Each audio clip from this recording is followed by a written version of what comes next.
Bienvenue sur DMG TV, les histoires mystiques. Tu es nouveau sur la chaîne, n'oublie pas de t'abonner, de laisser un commentaire, de liker et de partager. Tu veux raconter une histoire? Il y a un numéro à l'écran sur le plus 237 655 81 90 17. Envoie ton histoire et on va jouer sur YouTube, Facebook et TikTok. On poste 6 histoires tous les jours sur YouTube, la chaîne c'est DMG TV. Ce qu'on fait c'est pour sensibiliser, donc s'il vous plaît, toujours laisser un like, commenter, partager. Même si tu n'as rien à dire en commentaire, tu peux quand même dire merci pour l'histoire.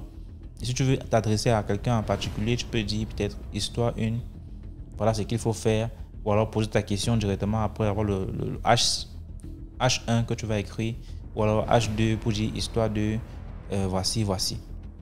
Donc, laissez un commentaire, partagez comme d'habitude. On va commencer avec la première histoire.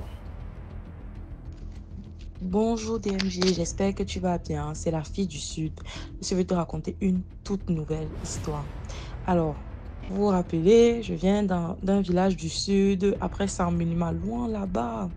Alors, l'histoire ne se passe pas au village, mais c'est notre famille du village, mais en ville. Donc voilà, comme je vous ai dit, on est tous parentés dans mon village. Donc, je vais raconter l'histoire. On est tous parentés dans le village, mais on est des petites familles. Après, il y a des cousins, cousines, oncles, grands frères, grands-pères, donc élargis. L'histoire se passe en ville. Alors moi, ma famille, on va peut-être s'appeler, on est la famille Bana, exemple. Et puis, à côté, on a la famille X, si vous voulez. Mais toujours tous parentés parce que on a, je sais pas, ça c'est les mêmes ancêtres qui ont construit le village, ça c'est les mêmes, bref. Et du coup, on est donc en ville à Yaoundé, on est un peu dispersé. L'histoire se passe à Yaoundé. L'histoire se déroule comme suit. On a un neveu. Et notre neveu là, enfin un grand neveu, parce que dans ma famille, je peux me retrouver à avoir des neveux, des frères qui ont peut-être 60-70 ans. Donc, c'est mon neveu, entre guillemets, plus âgé. Sa famille, donc, bon, ils n'étaient pas riches, ils étaient pauvres et tout, ils étaient normaux, comme, voilà. Et il était en école de médecine. Il était très brillant. Ça se passait super bien à l'école de médecine. Et sa maman se vantait beaucoup sur lui.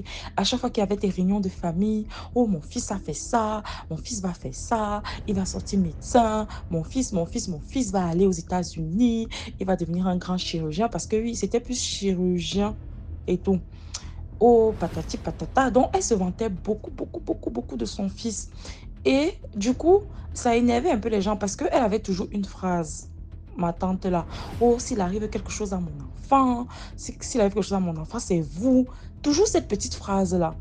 Toujours. Dès que elle a un problème avec quelqu'un dans la famille. Oh, s'il arrive quelque chose à mon enfant, vous allez voir et tout. C'est mon fils, la prunelle de mes yeux. Parce qu'elle avait son fils là. Elle avait sa fille et un autre. Donc, ils étaient 3. Voilà. Elle ne considérait pas trop les autres, si vous voulez. C'est donc comme ça que les autres en ont eu marre d'écouter ça. La jalousie s'est donc installée. Vous connaissez les familles africaines. Il y a toujours la jalousie. On ne veut que personne n'évolue. En tout cas, malheureusement, dans ma famille, c'est comme ça. C'est comme ça alors que comme je vous ai dit, on est tous parentés. C'est donc comme ça alors que une des personnes du village, une des personnes de la famille du village, est donc partie voir la Lamimbo. Quand elle part voir la Lamimbo, elle dit, bon, moi j'en ai marre. Parce que l'enfant là, on n'a rien contre lui, mais sa mère nous énerve. Et rien que parce que sa mère nous énerve, on va donc tout gâter. Son fils dont elle place tant d'espoir, son fils qu'elle aime tellement là, on va gâcher sa vie. Il va sortir, parce qu'il devait sortir dans 3 mois, chirurgien et tout. Il avait fait presque ses 13 ans d'école, un truc comme ça là. Il avait commencé l'école jeune, hein. Il était entré à l'école de médecine là. Il avait 18 ans, pile. Il était très jeune, donc il allait sortir un jeune médecin et tout, chirurgien et tout. Elle a dit, comme il va sortir dans quelques mois, je veux tout gâter. Je veux que tu fasses quelque chose qui va l'empêcher de pratiquer sa profession, qui va le mettre tellement mal, mais sans le tuer. Là, la même lui dit que qu'est-ce que tu veux? Elle a dit, comme c'était une grand-mère du village, elle était assez costaud. Vous voyez les grands-mères qui ont le poids là, qui sont bien en forme là, bien. elle lui a dit, je veux que mystiquement, je sois assise sur sa nuque. Donc, vous voyez les deux, je ne sais pas, les omoplates, je ne sais pas si ce sont les omoplates, mais derrière, tout en bas de la nuque, comme ça, là, derrière les épaules. Il y a une surface là, plate là, derrière les épaules. Je crois que ce sont les omoplates de derrière. Elle lui a dit, je veux être assise sur ces omoplates. Je veux peser de tout mon poids. Je ne veux même pas être que... Elle a dit, je ne veux pas que tu me mettes légèrement. Je veux peser de tout mon poids sur ces omoplates. La lame lui a dit, c'est ce que tu veux. Elle a dit, oui, c'est ce que je veux. Je veux être là. Amibou a dit, ok. C'est donc comme ça qu'ils ont fait leur truc. Quelques jours après, le jeune commence à ressentir, mon neveu là commence à ressentir une douleur. Une douleur. En fait, il avait d'abord mal au début, mais il a continué à vaquer à ses occupations. Parce qu'au début, il essayait de... C'est comme si tu as une charge sur ton dos, tu essaies de supporter la charge en restant debout. Je ne sais pas si vous voyez. Dans les premiers temps, ça faisait mal parce que c'est comme quelqu'un qui est assis sur ton dos en fait. Bon, je prends un exemple, peut-être c'est pas pareil, mais c'est comme si tu portes peut-être un sac de 50 kilos sur la tête ou plus même. Donc c'était à peu près ça, mais au niveau des omoplates, en bas du cou. Au départ, il ne dit rien, mais il commence à faire des étirements, à masser les omoplates et tout. On lui demande, mais qu'est-ce qu'il y a? On te voit toujours, tu fais les étirements, tu fais des grimaces de douleur. Il dit non, il ne sait pas. Il a vraiment, mais il a mal au niveau de la partie où j'ai cité là. Il a très très mal. C'est comme s'il y a quelque chose sur son dos. Sa mère lui dit, ah non, ne t'inquiète pas, c'est peut-être que tu es trop surmené, ça va aller et tout. Il dit, c'est bizarre, il sent un poids. Il a laissé. C'est comme ça que, au fur et à mesure des semaines, un mois est passé. L'enfant a commencé à être voûté. Mais quand je dis voûté, l'homme a commencé à être voûté. Parce que, à force que le poids pesait, il se voûtait en fait. Il essaie de trouver la bonne position pour supporter. Il ne pouvait plus rester droit comme il était droit. Parce que c'était quelqu'un, il est droit, grand, fort. Il se voûtait. Vous voyez les grands-pères là qui sont voûtés. Mais quand je dis voûté, c'est vraiment bien voûté que tu veux même toucher le sol. C'était comme ça qu'il commençait à devenir. Ça, mais on ne comprenait pas dans la famille. On fait une réunion de famille, on le voit arriver. Il est voûté comme ça là. C'est même limite comme s'il va se mettre à quatre pattes pour marcher. Il souffre. Il dit qu'il a mal. Ça devenait à un point où il pleurait. Il pleurait de douleur. Il dit qu'il a mal. Il a mal. DMG. On a donc vu ça. On a donc dit que non, l'affaire-ci n'est pas normale. Sa mère a dit donc que l'affaire-ci n'est pas normale. Elle a donc dit que bon, on va aller chez le pasteur. Il y a un monseigneur, bon, eux, ils sont catholiques. Elle a donc dit qu'on va aller chez un monseigneur là. Il est vers Kondongo là-bas. C'est donc comme ça qu'on l'a donc amené là-bas. Le monseigneur regarde mon neveu là. Dès que mon neveu a même seulement franchi la porte parce qu'il faisait des consultations le mercredi et le vendredi. Ils sont donc partis un mercredi. Dès que mon neveu a seulement franchi la porte, il dit que, hé, mon fils, tu as supporté ce que tu as sur le dos là pendant presque 2 mois. Tu es fort, hein? Et là, ma tante, c'est ma tante après qui racontait ce qui s'est passé là-bas. Elle dit, comment ça, il a supporté? Elle dit, mais c'est presque, le monseigneur dit, à vue d'œil, c'est presque comme s'il avait au moins 100 kilos sur le dos tous les jours. Ma tante dit que 100 kilos, comment? On dit que venez. C'est comme ça qu'on fait dans la consultation et tout. Et on lui dit donc que, en gros, il y a quelque chose. Parce qu'il ne voyait pas encore, il disait que c'était pas encore à vue d'œil. Parce qu'il voyait une forme. Il disait, je vois une forme sur ton dos et elle est énorme. Et on dirait que c'est une personne qui est assise sur tes omoplates. On dit assis sur les omoplates, comment? Et le pire, c'est que dans cette situation-ci, il n'avait même pas fait de rêve, il n'avait même pas eu de rien du tout. Il ressentait seulement cette charge-là. Le monseigneur dit, oui, il y a quelque chose, quelqu'un est assis sur ton dos. On dit comment? Ma tante commence à bavader là-haut, pourquoi, patati patata. Elle dit, et le pasteur dit, c'est à cause de toi, le prêtre. C'est parce que je suis de l'EPC dont j'ai le réflexe de dire le prêtre, le pasteur. Le prêtre dit, mais c'est à cause de toi. C'est parce que tu as trop vanté ton fils. Tu as trop dit, oh mon fils, ceci. Tu as trop fait, je vais dire, tu as trop fait la bouche avec ton fils. Oh mon fils, ceci. Oh mon fils, cela. Patati patata. Et ça a beaucoup énervé les gens. Et les gens se sont donc dit que, ah, on va donc voir ce que tu es. On va donc voir ce qui va se passer. Parce qu'en soi, ton fils, lui, il ne disait rien. Tu es sa mère, tu le vantes. Il est fier. Il est fier, en fait, que sa mère...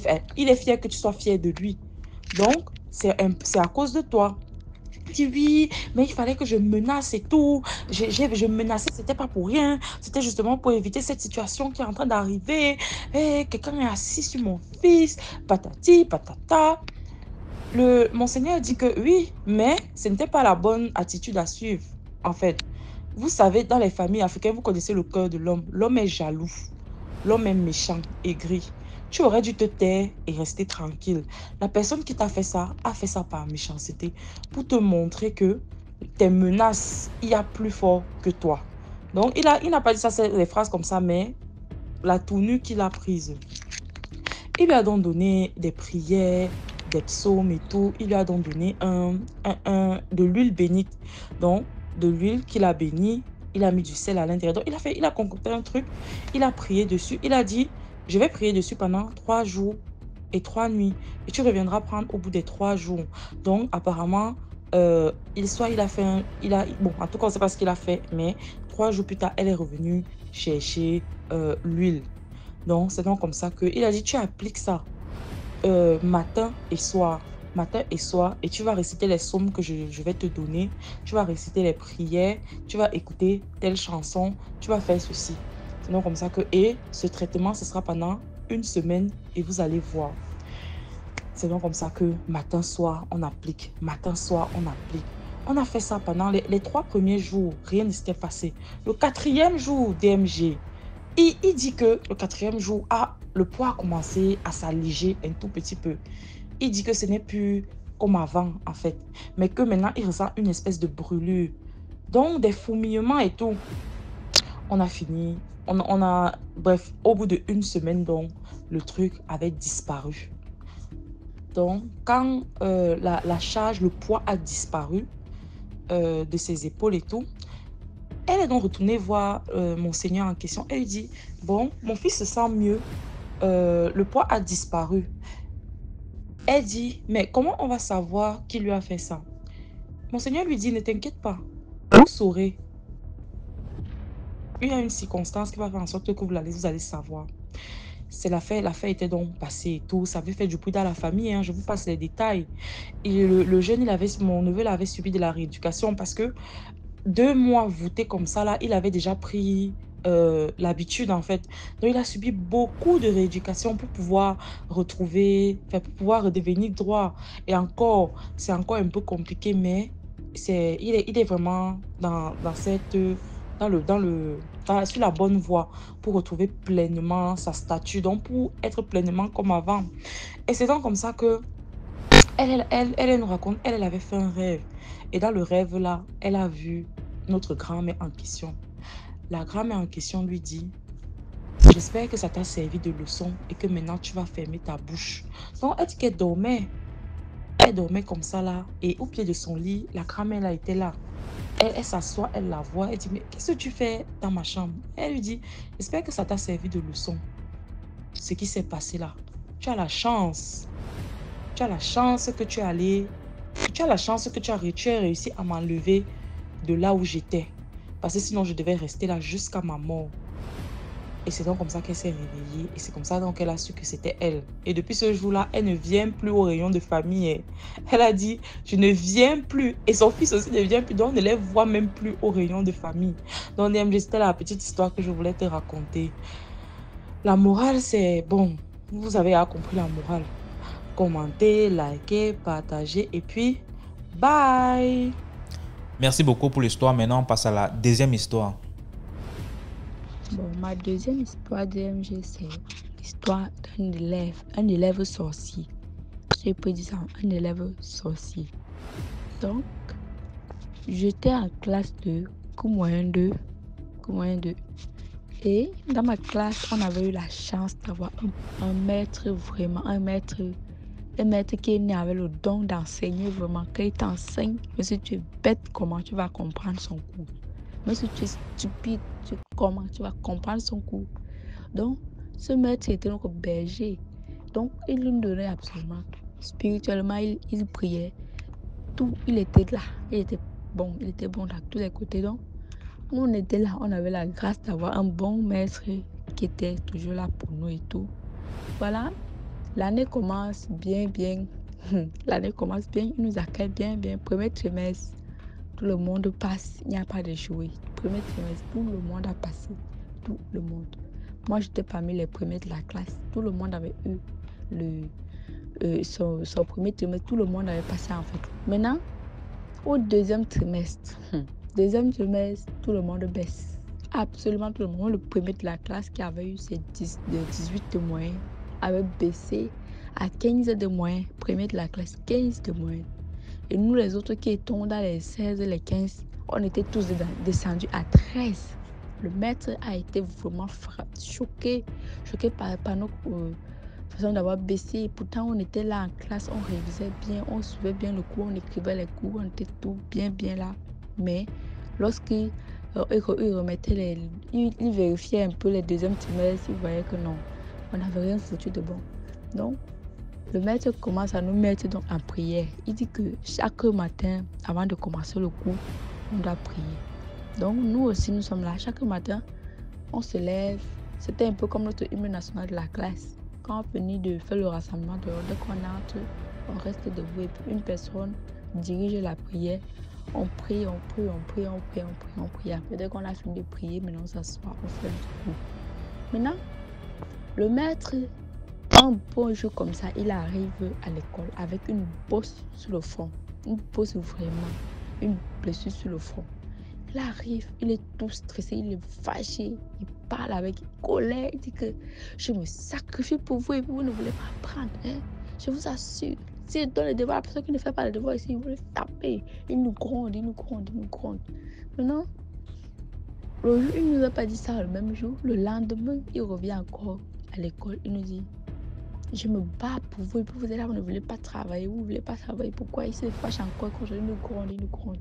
Maintenant, après, il nous dit, il y a un sorcier dans la classe, il y a un enfant sorcier dans la classe qui me cherche. Je vous protège et il va finir avec moi. Je suis en train de vous protéger et il va finir avec moi. Donc, ce que ce sorcier-là commence à s'apprêter parce que moi, je veux le récupérer. Et quand il parlait, moi, je sentais, tu m'as rangé, il regardait que sur le côté où j'étais, comme il y a toutes 4 rangées là, il regardait dans ma rangée. Il trouvait dans ma rangée, il regardait. Après, il regardait de la rangée d'à côté. Il parle. Il dit que, mais pourquoi le mec s'il parle? Parce qu'il est en train de nous accuser de sorcellerie. Donc, dans mon cœur, j'avais déjà peur. Il dit que, ok, il nous a avertis, il part. Le lendemain, il revient, il dit que il est en train de dormir et les sorciers là l'ont attaqué dans sa maison. Qu'il est venu avec une armée, ils l'ont attaqué. Que c'est ça qui a fait que il s'est blessé à la tête parce qu'il se défendait et il s'est blessé. Maintenant, il nous dit encore que un autre jour, il était en train de marcher, puis une souris l'a poursuivi. Une souris l'a poursuivi, il a couru, il esquivait la souris le poursuivait. Il dit qu'il était dépassé, que la souris le poursuit. Que comme lui, il était aussi un homme spirituel, il dit que non. Maintenant, il vient en classe, il parle encore, il avertit encore, il dit que je t'assure que la prochaine fois, je vais te frapper. Et quand il parle, il ne prononce pas le nom. Et il dit, je t'assure que je vais te frapper la prochaine fois si tu n'arrêtes pas, je vais te frapper. Comme ça, alors, il part. Maintenant, le lendemain, il revient à l'école, il est tout souriant, il dit que la personne qui va manquer les cours aujourd'hui, c'est celui-là qui est sorcier. Directement, nous tous, on se regarde, on commence à guetter les bancs. Comme nous étions assis deux par banc. On regarde qui a son voisin, le voisin de qui a manqué, On commence à regarder, on regarde. Et derrière moi, on regarde, on voit que celui de derrière moi est assis seul et il manque son voisin. Maintenant, on se dit que, c'est lui. Je vais lui donner un nom d'emprunt. Il dit que c'est Tchoumou qui a manqué. C'est Tchoumou. Hey, c'est une mou. Maintenant, directement, le maître dit que oui, c'est lui. Parce que il vous a initié, vous tous. Il vous a initié. Donc, quand vous dormez, il utilise vos esprits pour m'attaquer avec. Donc, il a cité le nom des élèves que cet enfant sorcier-là avait initié. Il dit qu'il vous a initié à travers la nourriture. Quand vous êtes toujours là, quand il demande la nourriture, il vous a initié. Et pendant que vous dormez tranquillement chez vous, il prend vos âmes, il part attaquer. Il utilise vos âmes, il attaque les gens avec. Et puis, vous êtes là, on va venir vous accuser qu'on vous a vu dans les rêves de telle personne vous a vu dans ses rêves. Alors que vous êtes à cœur dormir tranquillement, quelqu'un utilise votre esprit pour faire de mauvaises choses.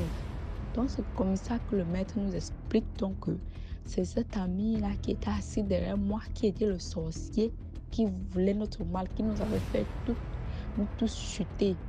Mais heureusement, par la grâce de Dieu, moi, le garçon là, je ne le sentais pas vraiment. Donc, lui et moi, on n'était pas tellement amis que ça et je ne mangeais pas sa chose.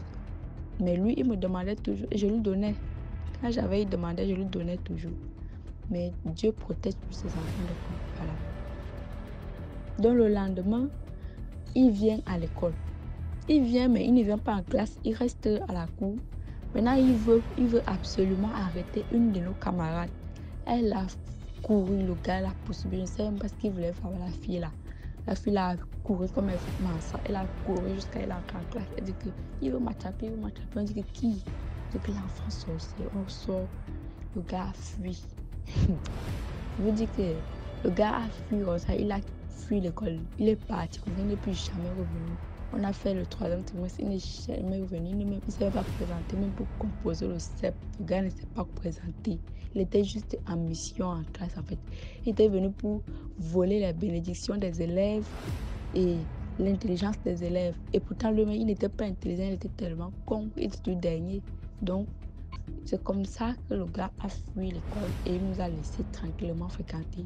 Depuis ce jour-là, nous tous nous sommes devenus très très croyants. Nous tous dans la classe, on priait maintenant, même quand le maître ne nous demandait pas de prier, on priait toujours. Donc, c'était mon histoire qui est racontée aussi pour dire que quand on part à l'école, il faut vraiment prier. Si vous êtes des parents croyants, quand vous envoyez vos enfants à l'école, il faut beaucoup prier pour vos enfants parce que là-bas à l'école, c'est un autre monde. C'est un monde tellement vaste, un monde visible et invisible en même temps. Donc quand vous envoyez vos enfants à l'école, priez beaucoup pour vos enfants, priez. Parce que là-bas à l'école, c'est un autre champ là-bas. Là-bas, on vole la bénédiction de vos enfants. On échange l'étoile de vos enfants. On les vole les étoiles. On les tue même si possible.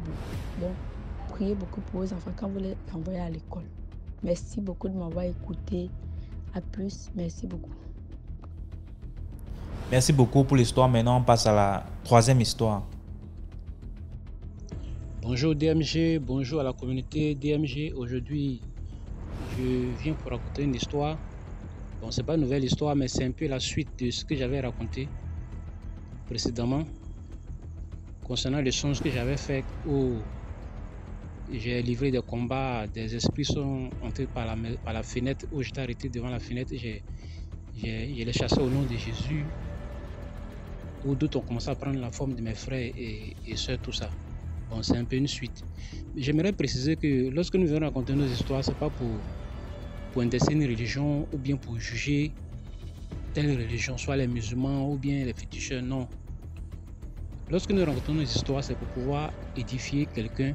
On espère que ça va aider une personne, peut-être à ouvrir les yeux de quelqu'un peut-être qui était dans l'ignorance. Bon.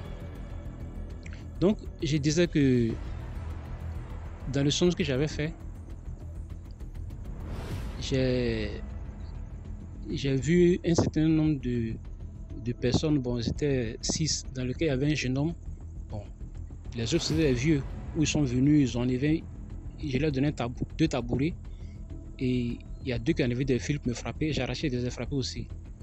Mais après ça, ma mère est sortie, elle a dit, aujourd'hui, Dieu m'a sauvé, il m'envoie à l'église.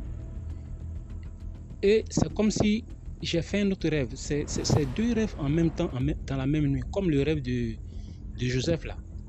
Joseph dit, dans la même nuit, il a fait un rêve où il a vu sept vaches maigres qui ont envahi des vaches grasses. Après encore, il a fait un autre rêve. C'est un peu comme ça. Mais moi, quand cette étape est finie, la seconde partie de mon rêve, c'est ce que je vais expliquer aujourd'hui. J'étais couché dans ma chambre, je dormais. Mais c'est comme la réalité en fait. Je dormais et j'entendais comme une foule, une grande foule, une foule immense. Quand il y a une foule, on entend parce que les gens parlent, j'entends des voix, mais les gens parlent. Mais ils marchaient. Ils étaient quittés par le bas, puisque notre cour, en réalité même, est sur une colline, au bord de la route, au bord du goudron en fait. Ils étaient quittés vers le nord, puisque nous, on a la sortie de la ville, mais ils étaient quittés par le bas pour monter. Et j'entendais cette foule-là qui venait, et un homme qui criait. Il criait, qui a une Bible? J'entendais de loin, qui a une Bible? J'étais couché dans la chambre et j'entendais. Et la voix s'approchait, la foule s'approchait. La foule, c'était des lamentations, des enfants qui pleuraient, des hommes, des femmes, en tout cas une très grande foule. Et un homme criait, qui a une Bible? Et la voix s'approchait, arrivé au niveau de... Parce que la route passe devant notre maison. Le goudron passe devant notre maison. Arrivé au niveau de la maison, il y a un autre... La voix qui crie qu'il y a une Bible, il y a un autre qui a dit, dans cette maison, il y a une Bible. Et là, ça m'a interpellé. Et je me suis levé, j'ai dit, mais qui cherche la Bible là? Peut-être que c'est mon Nouveau Testament qui est sur la table, là, ils ont besoin, puisque je posais toujours mon Nouveau Testament sur la table. En réalité, je posais, mais dans le rêve là, le Nouveau Testament était sur la table. J'ai dit, mais qui cherche la Bible? Peut-être que c'est mon Nouveau Testament là dont ils ont besoin. Donc je me suis levé, j'ai pris mon Nouveau Testament et je l'ai ouvert comme ça dans ma main gauche. J'ai hésité à raconter cette histoire-là, puisque souvent quand Dieu vous donne le rêve, c'est à toi seul que ça concerne. Peut-être que c'est pour t'encourager. D'autres aussi, c'est un message que tu dois porter sur aux autres pour pouvoir aider quelqu'un. Bon. Mais j'ai pris le Nouveau Testament et je l'ai ouvert comme ça dans ma main gauche. Quand je l'ai ouvert, puisqu'il faisait noir dans la chambre, une belle lumière, c'est-à-dire que quand j'ai ouvert, maintenant une belle lumière apparue dans le Nouveau Testament, une très belle lumière que je n'ai jamais vue. Je contemplais ça comme ça, j'ai dit, mais oh, que c'est beau. Une lumière bleu ciel, ça a éclairé comme ça. Et puis j'ai regardé, mais je ne pouvais pas lire les Écritures en fait. J'ai dit, mais attends, il faut que je sorte. Qui cherche la Bible là? Et je suis sorti, j'ai ouvert la porte de la chambre, je suis venu au salon, j'ai ouvert la porte du salon. Je suis allé maintenant à la clôture. J'ai ouvert le portail de la clôture pour regarder dehors. Mais quand je suis sorti, je me suis mis au portail même de la cour. Mais DMG, le spectacle que j'ai vu, quand j'ai levé les yeux, ah non, c'était comme si vers 2h du matin, ou je ne sais pas, mais je sais que c'était au milieu de la nuit. C'était des ténèbres. Tu ne peux pas voir à 20 mètres. Des ordures à perte de vue. Et puis du brouillard. Des ordures. Et j'ai vu des êtres comme les lampadaires là. Ils étaient longs, exactement comme les lampadaires, les lampadaires qui éclairent là. Mais ils étaient minces et déchus, puisqu'ils étaient comme maigres, ils étaient maigres. Et puis les sexes dehors. J'ai regardé comme ça. Et ils marchaient, ils dominaient. Sur ce genre de... Ils marchaient, d'autres marchaient comme à ralenti. Et j'ai regardé. J'ai dit, mais c'est quel spectacle ça?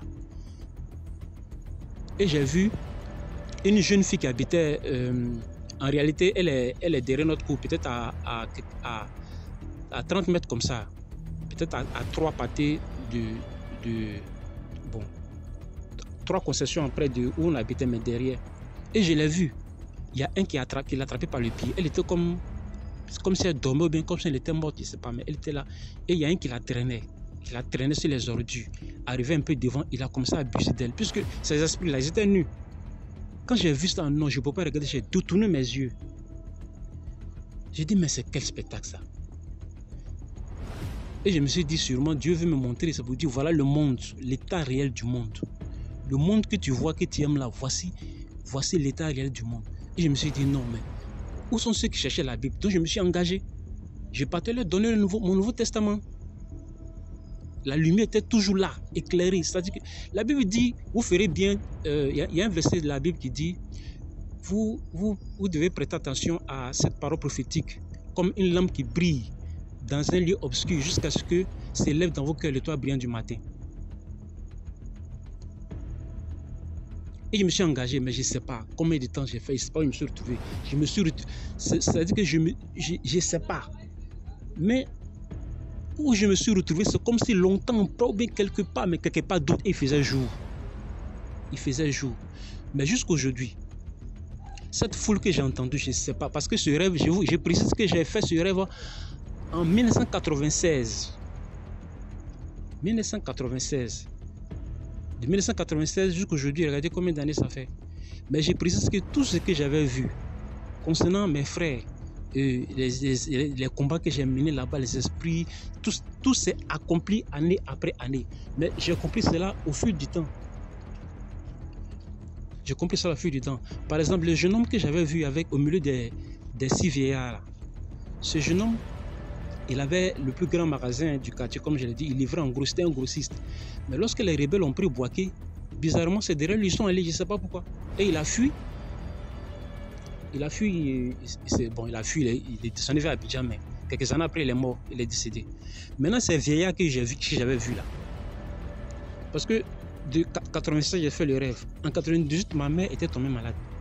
C'est une parenthèse que je joue. Quand elle est tombée malade, moi, mon grand frère, puisque moi j'étais le dernier, mes grands frères, parce qu'ils ont les moyens, moi je n'avais rien. Moi j'allais parler de Jésus, mais bon, lui il ne croyait pas en ça. Lui, il ne croyait qu'au fétiche. Et il a pris ma mère, il l'a envoyé dans le sud-est. Dans le sud-est, c'est chez les abbés à Beauville. Chez un féticheur là-bas, un féticheur renommé. Et ma mère a fait 4 mois. Moi je ne voulais pas qu'elle envoie là-bas. Mais comme eux ils sont grands, c'est eux qui décident. Malgré tout ce que j'ai dit, il l'a envoyé quand même. Et elle a fait 4 ou 5 mois. Et ce féticheur-là est venu avec ma mère à la maison. Soit disant que c'est lui qui la soigne. Et quand ma mère était là-bas, elle avait la dernière de ses petites soeurs. Puisque ma mère, elle a 4 soeurs. Il y avait des garçons, mais bizarrement, tous les garçons sont décédés, sont restés des filles, 5 filles. Bon, elles tous sont mariées. Et la dernière était avec elle là-bas, chez ce féticheur-là. Et quand ils sont revenus, ce féticheur est revenu quelques mois après, il est venu à la maison. Un jour, j'étais là, je suis rentré, on a fait un programme où on est rentré tard, je suis rentré vers minuit 1h du matin. Quand j'ai ouvert le portail, j'ai vu ce féticheur. Il était torse nu, il avait attaché un pagne. Et il était en train de creuser dans la cour. Vous voyez les puits, on prend pour les pioches, on prend pour creuser les palmiers là. Et il s'est mis comme ça, il fait des incantations et il pique. Quand il pique, la terre même tremblait. Il faisait des incantations et puis il piquait. Quand il m'a vu s'arrêter, il m'a regardé sévèrement, il m'a regardé. J'ai dit, mais... Moi, ce que je vais dire aussi, je n'ai pas fini l'histoire, mais la leçon que je vais dire, c'est que l'ignorance, faites très attention. Aujourd'hui, la sorcellerie utilise l'ignorance. Et puis les coutumes, la coutume, les traditions pour tenir en captivité les gens, pour tuer les gens. Puisque vous ignorez, il vous impose, paye tel mouton, fais ceci, toi tu ne sais pas. Or souvent, c'est ton âme qui est en train de donner comme ça. Et là où il a creusé là, puisque moi c'est pas ma cour, j'ai rien dit. Moi je ne fais que prier. Je suis rentré, quand je suis rentré, fermé la porte, il a continué. C'est moi j'ai vu qu'il avait enterré quelque chose là. Quelques mois après, normalement, ce qu'ils avaient prévu, c'était en complicité avec les sorciers même de la famille. Et c'est soi-disant chef coutumier que j'avais vu en rêve là. C'est après que j'ai compris. Puisque 1 mois, 2 mois, ils ont commencé à dire que y a quelque chose dans la cour qui va nous tuer nous tous. Moi et tous mes frères.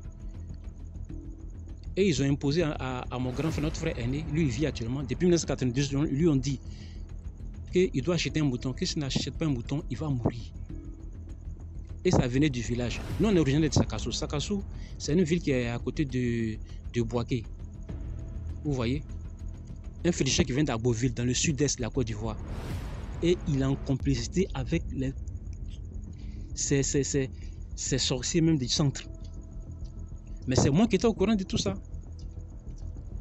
Et quelques mois, quand ils ont vu que personne ne mourait, la dernière de ma maman, sa soeur même qui était à Sakassou, qui était mariée là-bas, elle est venue un jour comme ça, en l'absence de tout le monde, elle est venue sacrifier un poulet blanc sur cet endroit où le féticheur avait enterré le truc là.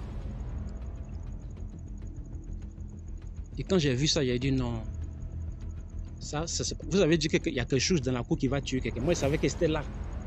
La pâture, le monsieur avait creusé là. Je savais que c'est là qu'ils avaient enterré le fétiche. Ils savaient que c'est là. C'était la chose même qui devait nous détruire.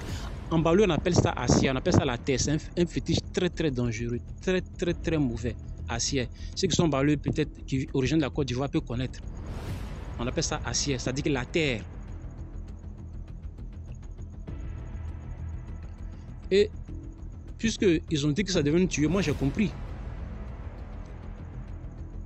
Quelqu'un qui n'est pas là, toi tu n'es pas dans la cour et tu quittes au village, tu viens sacrifier un poulet blanc dessus. Et c'est le jour où, avec les anciens de l'église, on a venu en enlever ce fétiche-là. C'est là maintenant qu'il y a une dame qui s'est levée. Elle est partie appeler le fils du chef des Baloués de Sakasso, puisque nous on n'est pas originaire de Boaké. Et ils sont venus, ils ont dit ils vont me frapper. Et j'ai gâté la terre, c'est là que j'ai compris. Et cette nouvelle est partie jusque dans les villages environnants, chez les différents chefs de ces villages environnants. C'est là que j'ai compris que c'est ces chefs-là que j'avais vus en rêve. Et nous savons qu'en 2002, lorsque la rébellion arrivait à Boaké, on sait ce qui s'est passé dans le centre. Des forêts sacrées ont été profanées, ainsi de suite. Je ne dis pas que ce qu'ils ont fait c'est bon, mais nous devons craindre Dieu. Nous devons craindre Dieu. Parce que quand la méchanceté est trop, quand les gens ne veulent pas adorer Dieu, Dieu c'est un jugement. Moi je vois que c'est un jugement qui s'est posé. Et à la suite de ça, c'est une parenthèse, donc je vais fermer cette parenthèse, excusez-moi. Maintenant, concernant le rêve, et lorsque j'ai marché, où j'ai dit il faisait jour, j'ai vu un sentier, c'est un nouveau paysage. Et j'ai monté ce sentier-là, jusqu'à ce que j'ai pu lire maintenant. Je voyais les écritures, et là je me suis réveillé. J'ai fait ce rêve en 1996. 1996. Avant le premier coup d'état même de 2000.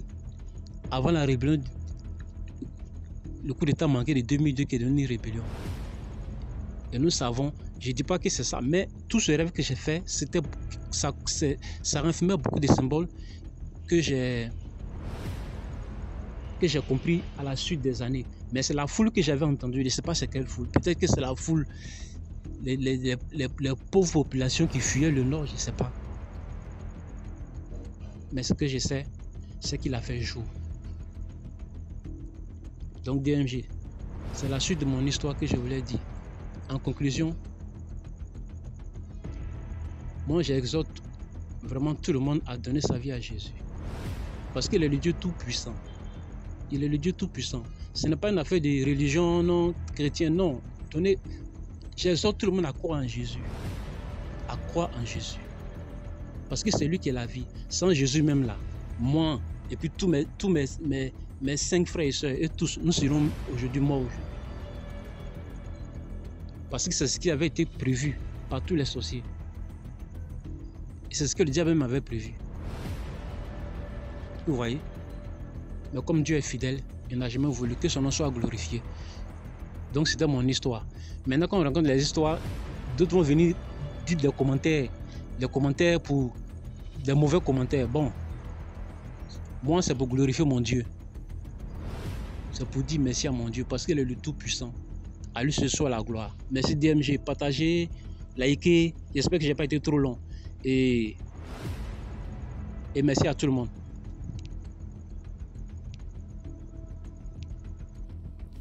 Merci beaucoup pour l'histoire. Maintenant, on passe à la 4e histoire. Bonsoir à tout le monde, bonsoir à toute l'équipe DMJ. Bonsoir à ceux qui vont m'écouter, ceux qui pourront m'écouter par la grâce de Dieu. J'espère que vous allez bien et n'oubliez pas de prier quand vous vous réveillez, de prier en tout temps, que votre vie soit une vie de prière, parce que ça nous sauve de beaucoup de choses. Alors, je vous envoie ce voice depuis le Cameroun.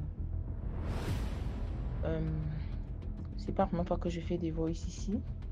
J'ai souvent eu l'habitude de parler pour édifier, mais je parle de mon vécu. Je je peux parler des histoires des autres, mais je n'aime pas beaucoup parce que on n'a jamais toutes les... on n'a jamais les tenants et les aboutissants à 100%, ni la perception personnelle des gens. C'est pourquoi je raconte généralement la mienne. Oui, je vais vous parler aujourd'hui des envoûtements. J'en ai déjà parlé plusieurs fois, mais j'insiste sur ça. Je tiens à préciser tout d'abord que je suis un enfant de Dieu. Un enfant de Dieu, je suis sauvé par sa grâce. C'est-à-dire, j'ai rien eu à faire, j'ai juste eu à écouter sa parole. Parce qu'avec la parole de Dieu, on sait si on est sauvé ou si on ne l'est pas. Parce que la parole nous dit, nous ne sommes sauvés ni par le sang, ni par la volonté, mais par la grâce de Dieu. La parole de Dieu dit aussi que à tous ceux qui l'ont reçu avec eux-mêmes, c'est-à-dire sa parole à lui, elle leur a donné le pouvoir de devenir enfant de Dieu. Ce qui fait de moi un enfant de Dieu, c'est que j'ai l'assurance de mon salut, quoi qu'il m'arrive, parce que la grâce de Dieu ne se retire pas, contrairement à ce que les gens pensent. Dieu n'est pas un Dieu de tu es là, tu fais ci, non. Parce que l'assurance de son salut, c'est le salut de l'âme, pas celui du corps. C'est pourquoi je ne juge personne, mais vous pouvez me juger. Vraiment, j'ai l'habitude des jugements partout où je passe. J'ai jamais eu trop la grâce d'être aimé, mais ça me gêne pas plus que ça. Je le dis parce que je sais que ce qui je vais vous dire va vous choquer. Parce que quand j'introduis comme ça, c'est pour arriver à la suite. Le salut de l'âme est celui de la vie après la mort, donc la vie éternelle après la mort, pas la vie sur terre. La prière que nous faisons sur terre, c'est pour implorer sa grâce ici sur terre, mais en réalité, il fait ce qu'il veut comme il veut, parce que Dieu est comme il est. Il est Dieu, il est souverain. Il peut faire bien, il peut me laisser faire, il peut même te laisser t'embrouiller, ça dépend de ce que lui a dans sa tête. Tous ceux qui prient, qui disent, qui prétendent croire, connaître ce que Dieu veut là. Je parle pour moi, je n'y crois pas. La prophétie de Dieu est dans sa parole. Et c'est pour le salut de l'âme. C'est pas pour les je vais me marier, je vais devenir riche, je vais non. Alors aujourd'hui, je vais vous parler des envoûtements. Ce que moi j'ai vécu dans mon foyer en tant que femme mariée. Je viens d'avoir 10 ans de mariage. Et je vous ai raconté autant pour moi une pléthore d'histoires. Mais là, il est important que je parle aussi de celle-ci parce que j'en sors et par la grâce de Dieu, j'ai traversé certaines étapes. Ce n'est pas forcément à la fin, mais j'ai traversé, c'est parce que Dieu m'a enseigné au travers de ces choses. Mais écoutez, alors je suis mariée à un jeune homme, il est mon aîné, je crois, de 5 ans seulement. Et j'ai 36 ans cette année. Je donne ces détails parce que vous allez comprendre plus tard. J'ai aimé cet homme pour rien. Disons que c'était ce qu'il me fallait au moment où il est arrivé. Je sortais de déceptions amoureuses et tout. Bref. J'ai vécu des choses que je ne comprenais pas. Pendant longtemps, vraiment. Au moment de ma vie, dans mon mariage, j'ai commencé à ce qu'on me disait. Tous mes amis ont commencé à me fuir. J'avais une mauvaise odeur et un mauvais aura auprès de ces personnes. Ces personnes trouvaient que j'étais toujours négative et que je n'apportais rien de bon. Donc j'ai vu mes amis s'éloigner de moi sans raison. Comme ça, pas de raison. Tu vas demander à qui? Qu'est-ce qui m'arrive? Tu peux pas demander à quelqu'un. La dernière en date est celle de l'envoûtement encore de mon époux. Parce que malheureusement, c'est pas statique. Il n'y a personne qui va vous faire un travail où on ne va jamais faire. Ceux qui vous disent, quand vous allez chez les Nganga, vous disent que on va vous protéger à vie. Il n'y a pas de protection en vie en dehors de celle qui est en Christ. Et en Christ, ce n'est que selon sa volonté. C'est-à-dire, s'il veut que vous viviez ou pas. Parce que même si vous mourrez, la mort même, c'est Dieu qui l'a créé. Et comme l'apôtre Paul disait, ça peut être un gain pour la personne qui la vit. D'abord, c'est toujours un gain pour un enfant de Dieu d'ailleurs. La dernière en date donc est celle de mon époux qui a été envoûté dans la ville où nous vivons par une femme.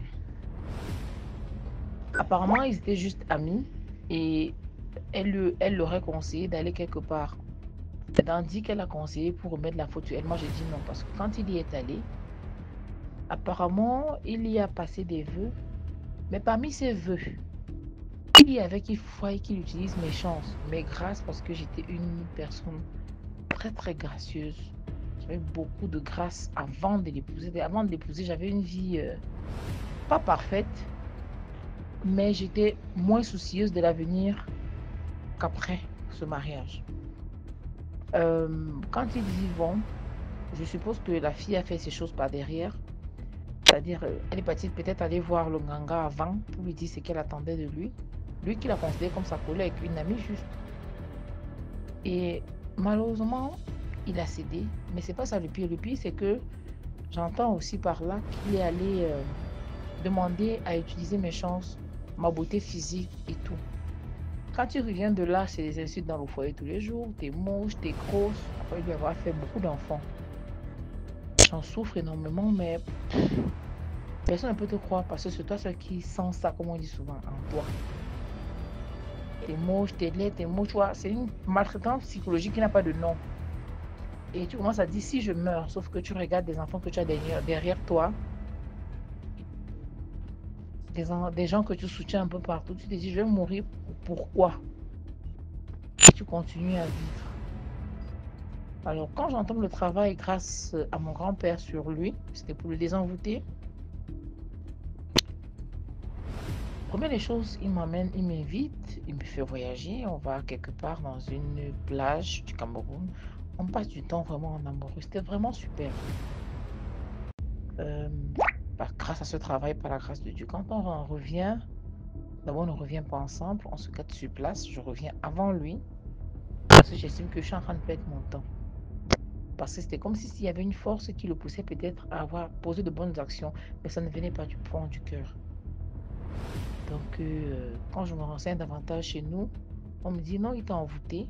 C'est pourquoi chaque jour, je te dis tu pars, mais tu pars pas. Tu peux même pas partir parce que ce qu'il a fait, c'est que lui doit vivre sa jeunesse, vivre sa vie. Mais toi, tu dois être là parce que il a besoin de toi pour sa position sociale. Il est administrateur civil, donc il a besoin qu'on dise qu'il est marié parce que ça l'aide aussi beaucoup dans ses avancements. Vraiment, je n'imaginais pas que ce genre de choses soit possible. Venant d'une personne que vous avez aimée, avec qui vous dormez, que vous chérissez et pour qui vous avez toujours été là. Quand j'entends ça, j'ai été brisée, la famille. J'ai été brisée, j'ai été détruite un peu profondément parce que j'ai estimé que même si tu voulais faire ta vie, on pouvait s'entendre du genre tu me laisses aussi être heureuse à côté. Mais non. En 10 ans de mariage, je vous le jure, je vous le promets, j'ai jamais trompé mon mari. Pas parce que je ne le voulais pas, mais avec tout ce dédain vis-à-vis de ceux qui viennent vers moi. Je rends grâce à Dieu pour cela, mais ça doit venir du fond du cœur, pas parce qu'on vous a attaché. La volonté doit primer sur des choses traditionnelles et mystiques. Alors, quand j'ai réussi à le désenvoûter, il a vraiment changé, c'est vrai, mais je suis une femme très qui vous parle aujourd'hui. Alors, aujourd'hui, par la grâce de Dieu, c'est peut-être stabilisé. Je ne suis pas entrée dans les détails parce que je ne voulais pas vous embrouiller avec les petites choses. Ce que je voudrais qu'on apprenne, nous tous, c'est que, quelle que soit la route que nous prenons, qu'aucune femme ou aucun homme n'entre dans un mariage juste par amour. Ça ne suffit pas pour faire un foyer. La partie mystique, là, il y en a qui sont plus évolués que vous, mais qui ne vous le diront jamais. Parce que jusqu'à présent, je suis ce qu'on appelle une laide femme. Physiquement, bien sûr. Parce que mon mari a fait ça de moi. Dieu l'a autorisé aussi. Parce que si Dieu ne veut pas qu'on te fasse, il ne va pas te laisser faire. Même le diable que vous voyez ne peut rien faire quand Dieu ne veut pas. Si le diable fait, parce que Dieu l'a laissé faire. Tu as la possibilité soit d'accepter la décision de Dieu, soit quand je n'en peux plus et que tu es au bord du rouleau et proche du suicide, te battre comme tu veux. Mais que personne se lève un matin et dise que oui, j'aime ce gars, je vais l'épouser. Ça ne suffit plus. Que ce soit avec Dieu, vous mettez les genoux au sol, que ce soit avec vos ancêtres, quelle que soit la route que vous preniez, femme comme homme, rassurez-vous de la personne que vous épousez. Dans ce foyer, je suis entrée dans les sectes dans son village sans le savoir. On m'en a toujours sorti parce que heureusement je suis issue la chefferie de mon village. J'aurais vendu mes enfants parce que dans son village, il n'y a pas une seule femme qui n'a pas encore perdu un enfant. Je dis, mais il n'y a pas une femme de mon âge. Même parmi ses petites soeurs qui n'a pas perdu d'enfant. Il n'y a personne chez eux qui est marié. Dans tout son village, peut-être de lui et un autre là. Mais la remarque, c'est qu'aucun de ne vit au village. Il y a des villages tellement mystiques et méchants que outillez-vous, armez-vous de tout ce pour vous armer. Vos jugements, faites-les vraiment, ça ne me gêne pas, ça ne me regarde pas. Faites ce que vous dites en ce que vous voulez. Mais ma morale en moi, c'est que moi je voudrais, si on peut partager avec vous, c'est que n'entrez pas, ne laissez pas vos enfants entrer dans les mariages pour y entrer. Quand on est déjà dehors, il y a beaucoup de choses en fait. Aujourd'hui, j'ai cet enfant. Je veux pas, il y a beaucoup de choses que je suis obligée de faire parce que, ayant grandi presque sans maman, parce que maman était une star, je reste là. Parce que j'ai envie que mes enfants connaissent le plaisir d'avoir une maman qui les aime, qui les chouchoute comme je le fais. Il n'est pas trop tard, je peux bien décider de partir aujourd'hui. Mais je trouve que le prix à payer est beaucoup plus grand que celui que je paye, parce qu'il n'est que personnel pour le moment. Mais en y allant, j'engage toute une famille. Alors, si on m'avait dit plus tôt, si j'avais accepté ce que j'étais avant, rentrer chez nous, dire que je veux me marier, voilà. Si j'avais laissé la famille faire ce qu'elle fait d'habitude.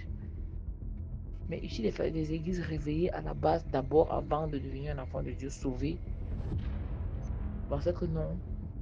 Il suffisait d'aimer, d'être gentil, d'être patiente, de pardonner. C'est la voix d'une femme, pas déprimée, non, je ne suis pas déprimée, mais je mets en garde, je vous parle comme si je parlais à ma famille, quel que soit l'âge. Homme comme femme, n'allez pas dans les mariages uniquement parce que vous aimez. Cherchez la face de Dieu. Si c'est Dieu qui vous dirige, vous avez moins de chances d'entrer dans les choses où faire même marche arrière vous dépasse. Donc vous avez plus à perdre qu'à gagner. Voilà mon conseil. Excusez-moi d'avoir été longue, c'est quand même 13 minutes, c'est un peu long, je vais arrêter. Et que Dieu vous bénisse tous. Bonne journée. Merci beaucoup pour l'histoire. Maintenant, on passe à la 5e histoire. Bonjour DMG. Madame Ebeke Jacqueline, j'ai envie de raconter une petite histoire d'un taximan. DMG, j'ai reçu l'histoire d'un taximan africain. Il raconte son histoire qu'il faisait dans le transport, il transportait les gens, tout ça. Et il avait sa petite amie avec qui il avait fait l'enfant, une jeune fille. Et comme il n'avait pas assez de moyens, la femme l'a quitté, l'enfant était déjà grand. Quand la femme s'est mariée, à cette dernière, le mari a demandé que l'enfant pas rester avec son père. La fille est partie rester avec son père. Mais pendant ce temps, la femme, le taximan, vivait avec une jeune dame là. Bon, il avait de la peine de raconter comment il va faire avec... il n'a pas pu dire qu'il avait un enfant qui vient rester avec elle. Bon, il savait, mais quand la femme vient, alors le jour qu'elle vient nous rendre visite, elle trouvait la jeune fille, elle était obligée de lui raconter l'histoire que c'est parce que sa mère s'est mariée. Et maintenant, la fille avait le comportement qu'elle avait avec son père, elle était trop arrogante. Bon, tu sais, son père, lui, n'avait pas les moyens. Bon, il louait dans une cour commune. Les toilettes communes, tout ça. Or, sa mère était bien, ils avaient les toilettes. Elle était toujours arrogante, elle parlait mal à son père, même à la femme de son frère et de son père. Donc, ils sont restés dans cette pauvreté-là. Elle n'était pas très à l'aise. Elle voulait seulement qu'on la chasse pour qu'elle puisse rentrer chez sa mère. Mais son père a dit non, qu'elle ne voulait même pas aller à l'école, tout ça. Parce que son père ne pouvait pas l'appeler, la prendre tout le temps, parce que les clients l'appelaient. Il faisait à peu près comme le yango.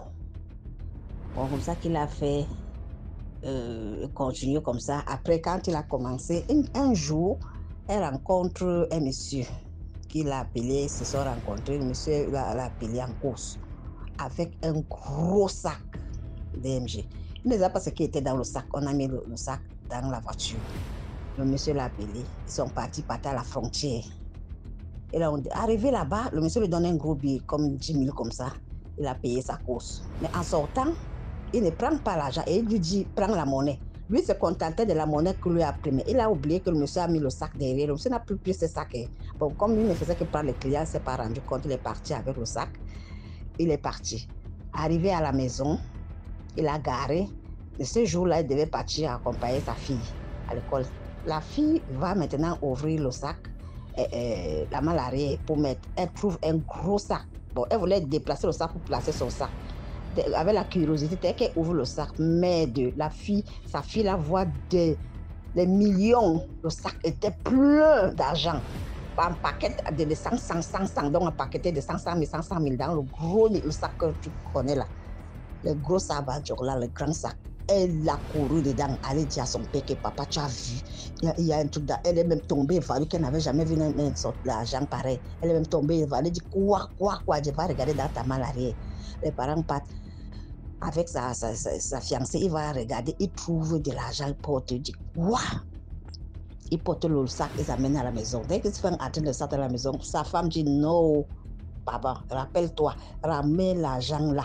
Appelle tous ces gens que tu as appelés hier, que tu as parcouru depuis le matin jusqu'à aujourd'hui. Appelle tous ces numéros qui t'appelaient, comme c'est Yago. Appelle tous ces numéros là, tu demandes qui a le sac.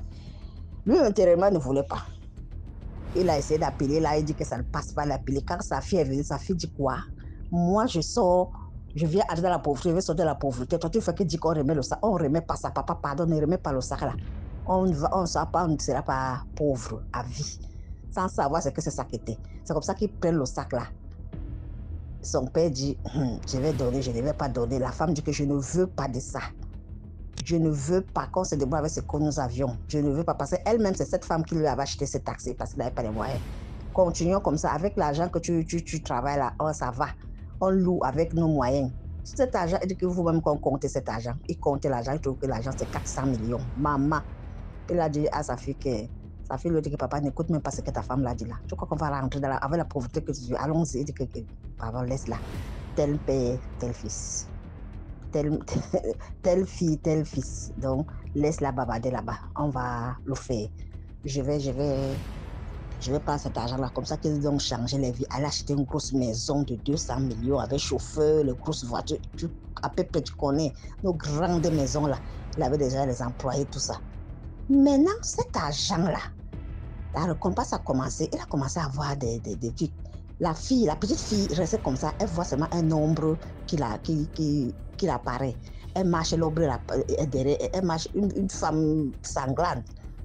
Elle marche, la femme est derrière, elle ne voit pas. Mais une fois, elle a vu. Elle dit, qu'est-ce qu'il y a? Elle commence à crier à son père. Son père dit, c'est parce que tu regardes les films d'horreur, ce n'est pas ça. On dit, oh, tu es cauchemar, marchement. La personne qui avait cet argent est venue donc comment? C'est parce que l'argent est venu comment? Parce que la fille maintenant ne savait pas ce qui s'est passé. Ils sont partis chez un pasteur. Le pasteur a essayé d'expliquer. Mais il ne comprenait pas très bien. Là, c'est m'a dit que c'est un argent de sang que tu as pris. Cet argent-là qui vous provient, ça, moi, je ne peux pas arranger ça. La personne qui vous suit va vous suivre d'eux. Parce qu'après, quand le père a commencé comme ça, il est parti rester dans sa chambre seul. La femme elle a apparu à sa mère. Lui aussi, il a commencé à crier à son père. Il a commencé à crier que, oh, voilà, le voici. Oh, il y a le fantôme dans la maison, le fantôme dans la maison. C'était la même femme. Elle n'attaquait pas la femme parce que la femme, elle avait dit, ne touche pas à cet argent. Elle a refusé, la fiancée. Donc, elle suivait que les deux personnes qui sont engagées, donc le père et la fille, que c'est vous qui avez mangé mon argent. Qu'est-ce qui se passe? La fille dit que papa dit, quand elle attrape la fille, elle dit que ne me tue pas s'il te plaît, ne me tue pas, elle dit que je ne te tue pas. Mais vous aviez utilisé, vous utilisez l'argent de mon sang. Donc on m'a tué pour vous et vous êtes en train d'utiliser l'argent de mon sang. C'est pour ça que je ne peux pas vous laisser. Elle ne comprenait rien. Le père aussi ne comprend rien. C'est comme ça qu'elle entre dans la fille. Donc, comme les gens sentent seulement mystiquement là, non, elle se transforme en enfant. Et c'est elle qui parle, elle passe les ordres. Quand elle regardait son père comme ça, son père voit la femme là, il dit non, c'est pas mon enfant. C'est le fantôme là avec le sang partout. Non. Donc, elle s'est transformée en enfant. Elle partait en tenue, dit qu'elle veut seulement rester à côté de lui. La femme dit que non, il était comme la folie. On l'attrapait, il disait non. On a essayé de l'amener à l'hôpital. Tous les trucs de l'hôpital, ça ne donnait pas. On amène à l'hôpital, ça ne donnait pas, on l'attachait même. Après, l'hôpital a encore parti voir le pasteur. Le pasteur a dit que ce n'est pas l'hôpital. Il sait ce qu'il a fait, qu'il confesse. Il savait alors que c'était quoi. C'est comme ça donc qu'on a fait dormir la fille. Quand la fille dort, la petite fille la dort, c'est elle qui voit alors toute la cérémonie qui s'est passée mystiquement. Comme par avant, quand tu peux dormir, tu vois comment les trucs se passent. Elle dort, on lui montre tout ce qui s'est passé. Elle voit comment il y a deux amies, deux filles qui sont venues et il y a un monsieur qui est venu. Elle a sa camarade l'a laissé là, elle ne sait pas d'où elle est partie faire pipi, elle l'a laissé là. Un monsieur comme ça vient.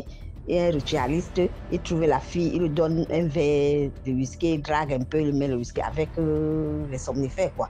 Dès qu'il a mis pape, il a pris la fille, allait sacrifier la fille. On montre comment la fille, il a donné la fille en sacrifice.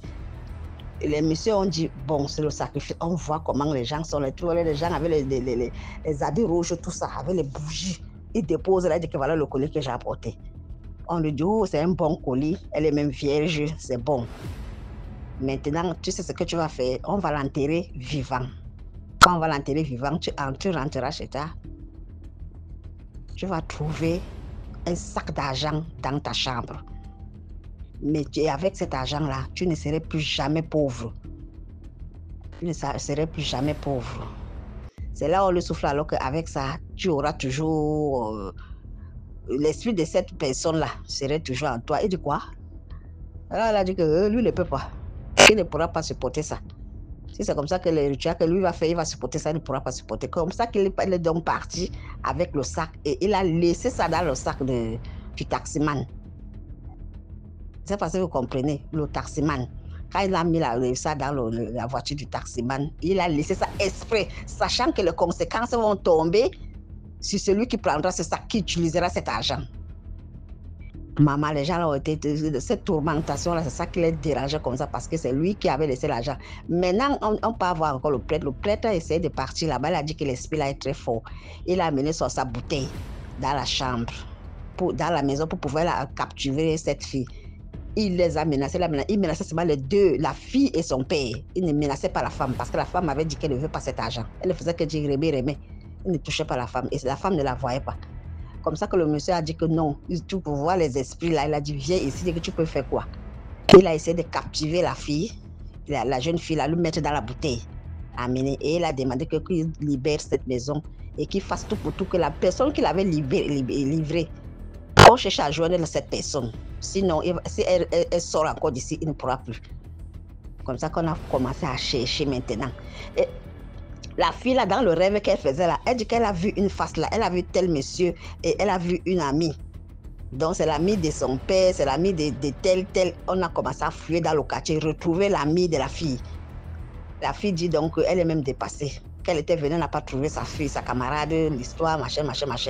Elle a dit qu'elle connaît quand même le monsieur qui était. On a cherché ce monsieur. On est parti attraper ce monsieur là-bas chez lui. Et c'est lui qui a dit alors la vérité. C'était les rituels qu'il avait fait, il avait enterré la fille vivante, en tout cas raconter ce qui s'est passé, quoi. On l'a mené en prison, c'est comme ça que la fille a dit, ok, si c'est comme ça, je vais abandonner la maison, ils ont mis la maison à vendre. La fille est revenue en elle a demandé pardon, que c'est elle qui avait son père. C'est elle qui a conduit son père à l'erreur, son père a conduit, ils ont vendu la maison, sont sortis, redevenus pauvres. L'histoire, donc la moralité de cette histoire est qu'il faut vraiment... l'argent facile n'est pas bien. Un argent que tu trouves comme ça, tu ne sais pas d'où c'est provenu, il ne faut pas toucher. Voilà les conséquences. Parce que les gens, quand qu'on ramasse l'argent n'importe comment, ils ne savaient pas d'où l'argent provenait. Croyaient que c'était un oubli simple comme ça, tu utilisais l'argent. Fais très attention. Pour avoir 1000 francs, on souffre. Pour avoir 2 millions, on souffre. Donc, on n'est pas envieux les gens qui ont des millions, les milliards. Non. C'est ça la priorité de l'histoire. Donc, c'est ce que je devais dire aux gens, de faire tout, liker et toujours être au courage. Je pouvais même faire être en journée parce que je ne connais pas les heures de TikTok. Bon, je salue tout le monde. J'attends vos commentaires. Bye. Ciao.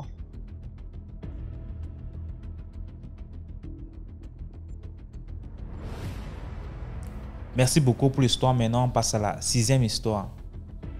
YouTube, il y a DMG Productions. Là, on poste tous les lundis, on poste un film. Tous les lundis, il y a un nouveau film à 17h00. Les films, c'est les histoires qu'on réalise aussi. Tous les lundis, la chaîne, c'est DMG Productions.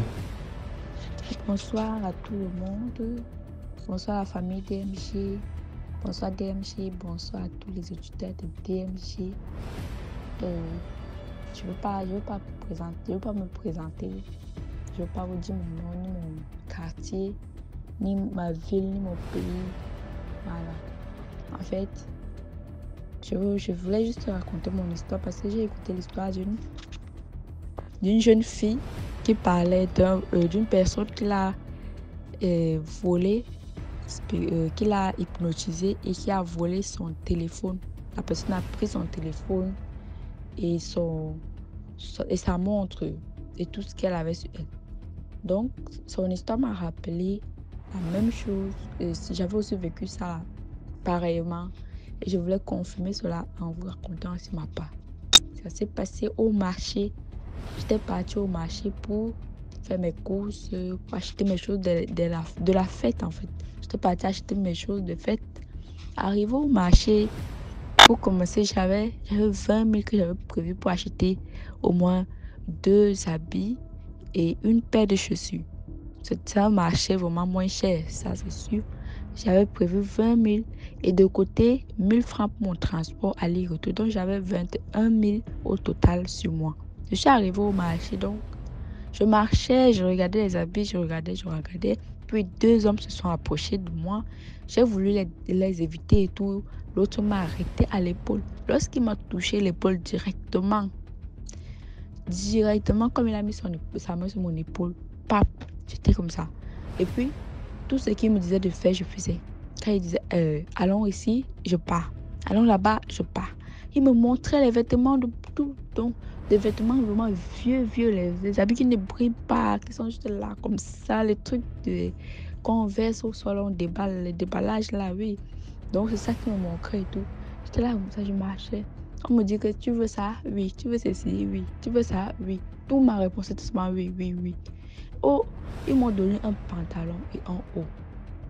Un pantalon vraiment vieux. Avec un haut vraiment moche. Et puis, moi, je suis là, au fond de moi, au plus profond de moi, je ne veux pas l'habiller. Mais, quand je veux parler, c'est seulement oui. Donc, je suis là comme ça, tout ce qu'ils disent, tout ce qu'ils font, je suis seulement d'accord avec eux, en fait.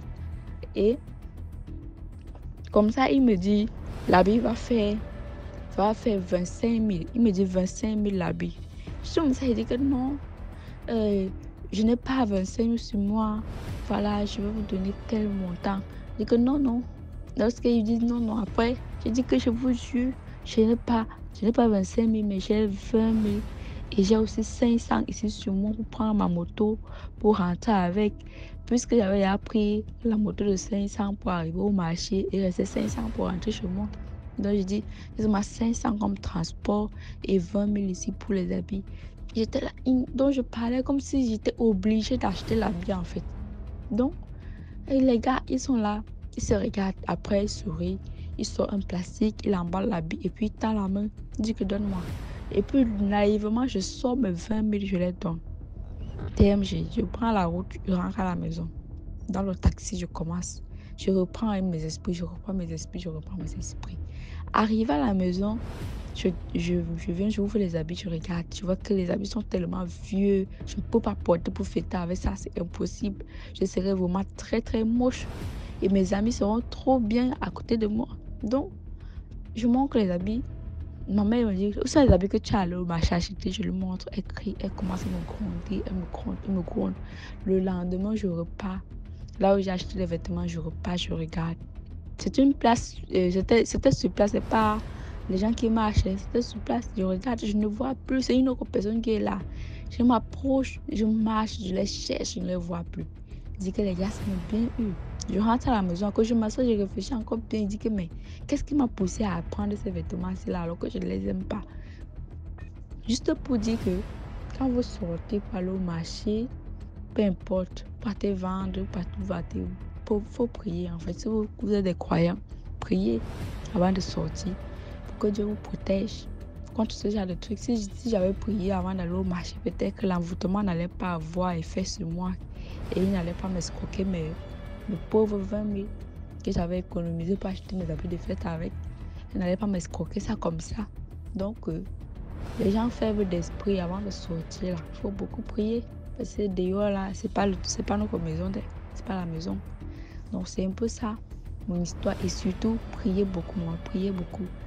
Marcher, peu importe, prier, parce qu'ils sont partout. Comme la soeur, l'autre fille, pour elle était en route et puis le gars s'est approché d'elle et puis l'a touchée et tout ce que le gars disait, elle était seulement d'accord. Pareil pour moi, donc j'ai voulu confirmer un peu l'histoire de la fille en question. Merci beaucoup de m'avoir écouté. À plus pour une nouvelle histoire. À bientôt. Bye bye. Merci beaucoup. Merci beaucoup pour l'histoire. Voilà, c'était tout pour aujourd'hui. J'espère que tu as aimé la vidéo d'aujourd'hui. Sinon, laisse un commentaire, like, partage. Si tu n'es pas encore abonné, abonne-toi. On se prend demain 12h pour une nouvelle vidéo. Ciao.